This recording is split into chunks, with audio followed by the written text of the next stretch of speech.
In this last video on the mechanisms of organic chemistry for AS, we're looking at electrophilic addition reactions of alkenes. First thing to note is that an electrophile is an electron pair acceptor. Okay, typically shown by a delta positive atom bonded to a delta negative atom. Delta positive means that it's electron deficient. Again, we've got these different. So the first mechanism we're looking at is the addition of bromine to an alkene. Okay, so what you might be looking at is this bromine molecule here, and thinking, why has it got a dipole? The reason it's got a dipole across it is that as the molecule of bromine approaches, which is a non-polar molecule, approaches the electron-rich alkene, the alkene induces a dipole into the molecule, i.e. it repels some of the electron density in the bromine molecule to the furthest bromine atom. So the first step in our mechanism is the breaking of the carbon-carbon double bond here in the alkene.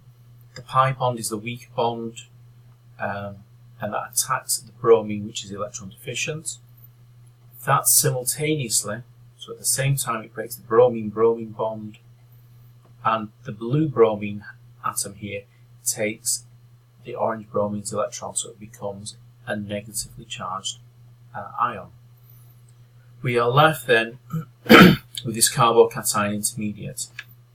Now, we could have put the bromine on carbon number 2 and positive charge on carbon number 1, but the carbon number 2 has got the most stable carbocation because it's a secondary carbocation, so the positive inductive effect, i.e. electron density being pushed in from 2 carbons as opposed to 1, makes it more stable. This bromide ion can now attack the carbocation, and this gives us our products of dibromo butane. Okay.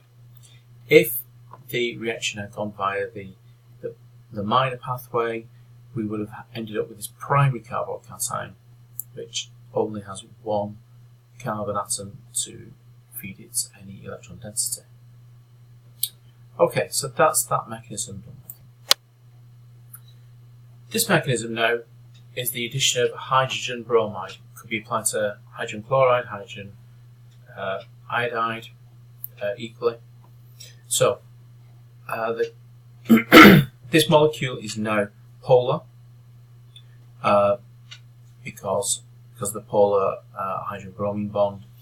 So this hydrogen is naturally electron deficient. The alkene is not going to induce a dipole. The carbon-carbon double bond breaks, pi bond breaks, attacks the hydrogen, breaks the hydrogen-bromine bond.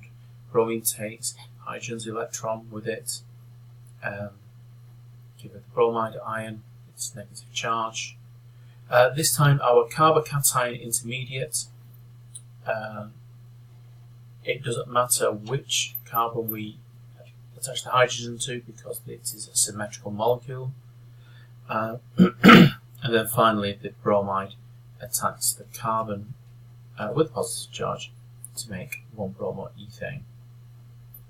Okay. Next is the addition of sulfuric acid to alkenes. This produces alkyl hydrogen sulfates. Okay.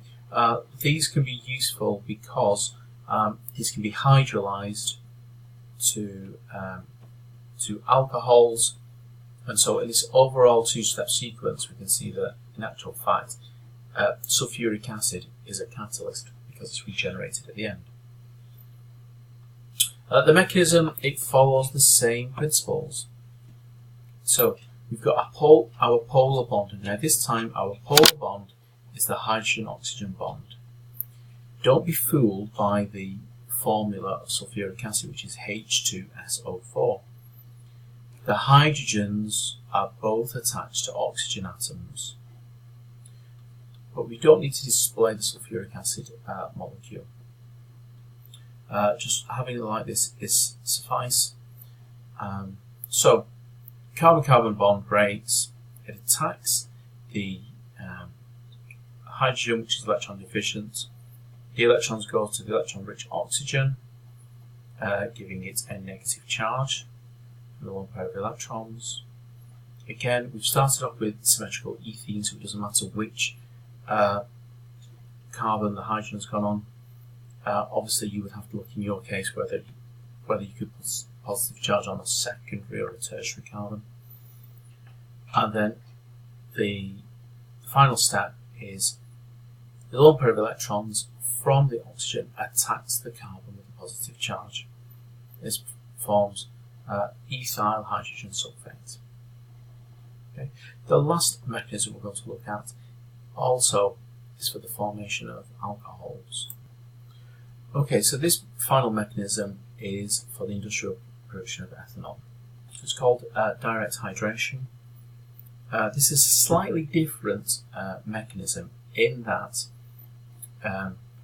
we first of all start off with as our electrophile being a hydrogen ion.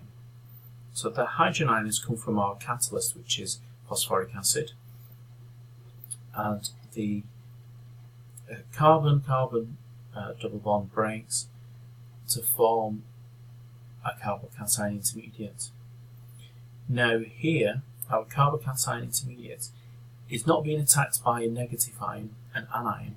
It is being attacked by a water molecule. The lone pair of the oxygen attacks the carbocation, and this gives us this intermediate here with a positive charge on our oxygen. That makes it highly energetic. So we break the oxygen-hydrogen bond, which releases a hydrogen ion back into the reaction mixture, and that leaves us with our alcohol ethanol. So this can be useful because it can produce high yields of ethanol in a continuous process.